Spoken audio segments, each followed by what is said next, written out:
Memory. It informs our sense of identity, yet how accurate are our memories? I want to relate to you today a story that happened to me and gave me an insight into the way my own memory works, and I think the way all people's memories work.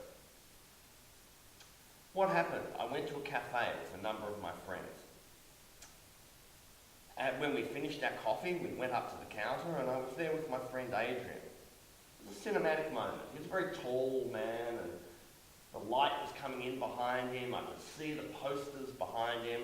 They were all coloured. And we paid, and it's an otherwise uneventful interaction, and we left. Later on in that day, I went to another cafe by myself. After having a couple of coffees, I went up to the counter, I paid, and I went home. Yet later when I recalled that time, in my mind, I was with Adrian, even though logically I knew that he hadn't been there. I'd been there by myself.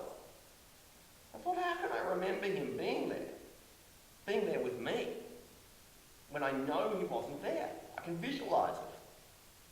What does this mean about my memories in general? And I puzzled over this for some time, and I'm thinking, I know he wasn't there. What happened?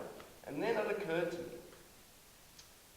as I visualised him in the second cafe, and I looked over to see him, I could see the posters in the background. Posters that weren't, in fact, in this other cafe.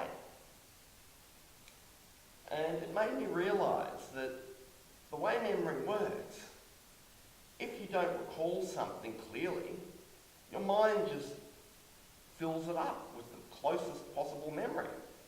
So over the course of one day, I had completely fabricated a memory that I could visualise. And that made me think, well, what does this mean for all my memories? For my sense of identity?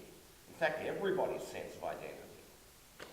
All this story that we have of our lives, what happened to us, who broke our heart, who was nice to us, what we did. Maybe it's all wrong. Maybe it's only partially right. In any case, what's definitely happening is over the years, we're piling erroneous memories on top of each other until this view we have of ourselves in the past is completely distorted. It's not actually an event, it's a story. So what does this mean? What does this mean for everyone? How well does anybody know themselves? How much can our opinions of ourselves be trusted?